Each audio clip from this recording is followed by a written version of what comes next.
পুরো পৃথিবী জুড়ে চলছে তৃতীয় বিশ্বযুদ্ধের উত্তেজনা। আমাদের হাতে এসেছে এ বিশ্বযুদ্ধের গুরুত্বপূর্ণ সব আপডেট সংবাদের শিরোনাম। শুরুতেই থাকছে রাশিয়ার ট্যাঙ্কারে বিস্ফোরণের পর ওমান উপকূলে ছড়িয়ে পড়ছে তেল। এবারে জানিয়ে দিব যুদ্ধবিরতি আলোচনার মধ্যেই মধ্যপ্রাচ্য টহলে 20টিরও বেশি মার্কিন যুদ্ধ জাহাজ। আরও থাকছে ওমান উপকূলে ইরানের ক্ষেপণাস্ত্র হামলা, জাহাজে আগুন। সবশেষে জানিয়ে দিব রাশিয়া ইউক্রেনের রাতভর পাল্টাপাল্টি হামলায় নিহত 13। এতক্ষণ শুনছিলেন হাতে থাকা আপডেট সংবাদের শিরোনাম, এবারে বিস্তারিত। তবে তার আগে অনুরোধ রইল ভিডিওটিতে একটি লাইক এবং কমেন্ট করে জানিয়ে দিন ভিডিও সম্পর্কে আপনার মূল্যবান মতামত। আরও জানিয়ে দিন ভিডিওটি কোথা থেকে দেখছেন বা কোন জেলা থেকে দেখছেন। রাশিয়া ইউক্রেনের রাতভর পাল্টাপাল্টি হামলায় নিহত 13। রাশিয়া ও ইউক্রেনের মধ্যে রাতভর পাল্টাপাল্টি হামলায় উভয় পক্ষে অন্তত 13 জন নিহত এবং বহু মানুষ আহত হয়েছেন। রোববার রাশিয়ার তাতারস্তান প্রজাতন্ত্রের নিজেনে কামস্কো শহরে ইউক্রেনের এক বৃহৎ ড্রোন হামলায় 12 জন নিহত ও 39 জন আহত হয়েছেন বলে রুশ সামাজিক যোগাযোগ মাধ্যম ম্যাক্সে প্রদানের প্রেস সার্ভিস নিশ্চিত করেছে। ভোরে শিল্প ও বেসামরিক স্থাপনায় এই হামলা চালানো হয় এবং নিহতদের স্মরণে তাতারস্তানে একদিনের শোক ঘোষণা করা হয়েছে।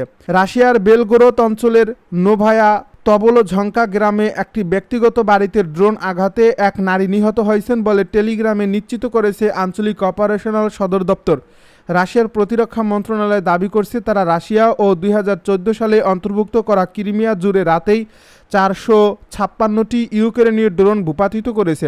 অন্যদিকে ইউক্রেনের সুমি অঞ্চলে রাশিয়ার গাইডেড বোমা হামলায় এক শিশুসহ 14 জন আহত হয়েছেন বলে টেলিগ্রামে জানিয়েছেন। ওমান উপকূলে ইরানের ক্ষেপণাস্ত্র হামলা, জাহাজে আগুন। হরমুজ প্রণালীর দক্ষিণ করিডোরে মার্কিন সমর্থিত বাণিজ্যিক নৌপথে একটি তেলের ট্যাঙ্কারকে লক্ষ্য করে ইরান একাধিক ক্ষেপণাস্ত্র হামলা চালিয়েছে। সোমবার গালপ নিউজের বরাতে জানা গেছে এই হামলার পর ওমান উপকূলের কাছে এই জাহাজটিতে আগুন ধরে যায়। সামাজিক যোগাযোগ মাধ্যম এক্সের হরমুজ লেটার অ্যাকাউন্ট থেকে প্রথম প্রকাশিত ভিডিও এবং তথ্যে দেখা যায় সোমবার ভোরে দক্ষিণ ইরানের সিরিক এলাকা থেকে ক্ষেপণাস্ত্রগুলো নিক্ষেপ করা হয়। এক্সের বিভিন্ন পোস্টে দাবি করা হয়েছে অন্তত 4টি ক্ষেপণাস্ত্র এই ট্যাঙ্কারটিতে আঘাত হানে এবং একই সঙ্গে দক্ষিণ ইরানের আকাশে মার্কিন একটি MQ-9 ড্রোন ভূপাতিত করার অনসমর্থিত দাবিও উঠেছে। তবে শেষ পাওয়া খবর পর্যন্ত এই হামলার বিষয়ে MTO, মার্কিন সেন্ট্রাল কমান্ডো, ইরানের সরকারি সংবাদ মাধ্যম বা শীর্ষ আন্তর্জাতিক কোনো সংস্থা থেকে আনুষ্ঠানিক সত্যতা নিশ্চিত করা হয়নি। আক্রান্ত এই জাহাজের নাম, মালিকানা, কাস্টমস, নাবিকদের অবস্থা বা মোট ক্ষয়ক্ষতির কোনো সুনির্দিষ্ট তথ্য এখনও পাওয়া যায়নি। এর আগে গত 8 আগস্ট খাসাব থেকে 18 নটিক্যাল মাইল পূর্বে একটি জাহাজে অজ্ঞাত প্রজেক্টাইলের আঘাতের কথা নিশ্চিত করেছিল MTO। ইরান দীর্ঘদিন ধরে জানিয়ে আসছে যে তেহরানের নির্ধারিত নৌপথ না মানলে পরিণতি ভোগ করতে হবে। বিশ্বের গুরুত্বপূর্ণ এই তেল পরিবাহী নৌপথে এ ধরনের আক্রমণ বিশ্ববাজারে তেলের দাম, জাহাজ চলাচলের ঝুঁকি এবং বিমা খরচ বাড়িয়ে দিচ্ছে। যুক্তরাষ্ট্র তাদের আচরণ সংশোধন না করা পর্যন্ত হরমুজ প্রণালী পুরোপুরি খোলা হবে না বলে ইরান আগেই সাফ জানিয়ে দিয়েছে। যুদ্ধবিরতি আলোচনার মধ্যেই মধ্যপ্রাচ্য টহলে 20টিরও বেশি মার্কিন যুদ্ধ জাহাজ। মার্কিন প্রেসিডেন্ট ডোনাল্ড ট্রাম্প মধ্যপ্রাচ্য যুদ্ধ অবসানে তেহরানের সঙ্গে আংশিক আলোচনা চলছে বলে জানালেও মধ্যপ্রাচ্যে 20টিরও বেশি যুদ্ধ জাহাজ মোতায়েন রাখার কথা পুনর্ব্যক্ত করছে যুক্তরাষ্ট্র। সোমবার NDTVর এক প্রতিবেদনে জানানো হয়েছে এসব যুদ্ধ জাহাজ দিয়ে ইরানের বিরুদ্ধে কঠোর নৌ অবরোধ বজায় রাখা হচ্ছে। মার্কিন সেন্ট্রাল কমান্ডো সামাজিক যোগাযোগ মাধ্যম এক্সে জানায় তাদের অনুরোধ কার্যকর শুরুর পর থেকে এ পর্যন্ত 55টি বাণিজ্যিক জাহাজের গতিপথ বদলে দেওয়া হয়েছে, 2টি নিষ্ক্রিয় করা হয়েছে এবং নির্দেশ মেনে চলা নিশ্চিত করতে 2টিতে তল্লাশি চালানো হয়েছে। হরমুজ প্রণালী দিয়ে এই বাণিজ্যিক জাহাজ চলাচলের উপর থেকে কঠোর নিয়ন্ত্রণ তুলে নেওয়ার জন্য ইরান তাদের বেশ কিছু দাবি বজায় রেখেছে। মধ্যপ্রাচ্যের এই গুরুত্বপূর্ণ জলপথ দিয়ে স্বাভাবিক সময়ে বিশ্বের প্রায় 1/5 অপরিশোধিত তেল ও প্রাকৃতিক গ্যাস পরিবাহিত হয়, যা বর্তমানে ট্রাম্পের যুদ্ধের প্রধান কেন্দ্রে পরিণত হয়েছে।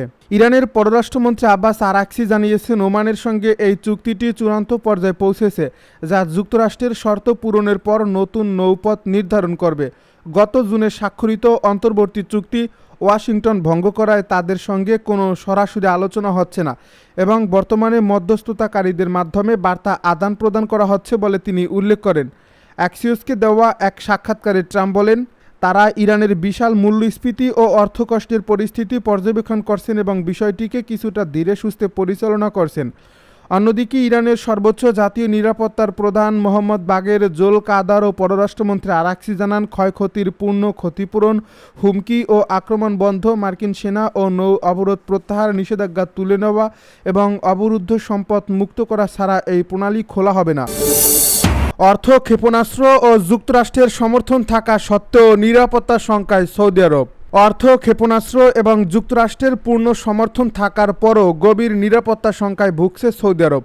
সোমবার এনডিটিভির এক প্রতিবেদনের বরাতে এ তথ্য জানা গেছে। গত সপ্তাহে মক্কায় সৌদি আরব, তুরস্ক এবং পাকিস্তান একটি ঐতিহাসিক যৌথ প্রতিরক্ষা চুক্তি স্বাক্ষর করছে, যাকে অনেকে ইসলামিক ন্যাটো নামে অভিহিত করছেন।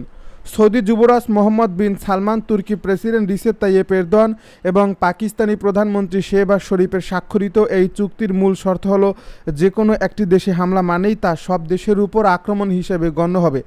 যুক্তরাষ্ট্রের সবুজ সংকেত পাওয়ার পরে তুরস্ক এই চুক্তিতে যুক্ত হয়, যা ন্যাটোর সঙ্গে তাদের অঙ্গীকারের কোনো লঙ্ঘন ঘটায় না। চলমান ইরান আমেরিকার সংঘাতের পটভূমিতে সৌদি আরবে সবচেয়ে ক্ষতিগ্রস্ত দেশগুলোর একটি হয়ে উঠছে। এ প্রতিবেদন উঠে এসেছে, যুদ্ধ শুরুর থেকে সৌদির প্যাট্রিয়ট ক্ষেপণাস্ত্রের মজুদ 86% কমে গেছে এবং হরমুজ প্রণালী বন্ধ হওয়ায় তেল রপ্তানি ব্যাহত হচ্ছে। একই সঙ্গে হুতি এবং ইরাকি মিলিশিয়াদের হামলায় দেশটির নিরাপত্তা ব্যবস্থা চরম ঝুঁকির মুখে পড়ছে। প্রতিরক্ষার দিক থেকে এই তিন দেশ অত্যন্ত শক্তিশালী একজোট গঠন করছে, যেখানে সৌদি আরব অর্থায়ন করবে, তুরস্ক উন্নত ড্রোন প্রযুক্তি সরবরাহ করবে এবং পারমাণবিক শক্তিধর পাকিস্তান সেনা সমর্থন দেবে।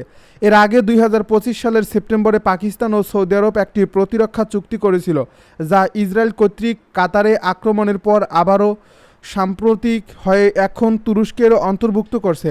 ঐতিহাসিক মুসলিম ব্রাদারহুড বিতর্ক, লিবিয়া ও সিরিয়ার প্রক্সি যুদ্ধ এবং সাংবাদিক জামাল খাশোগি হত্যাকাণ্ডের কারণে তুরস্ক ও সৌদির মধ্যে তীব্র প্রতিদ্বন্দ্বিতা ছিল।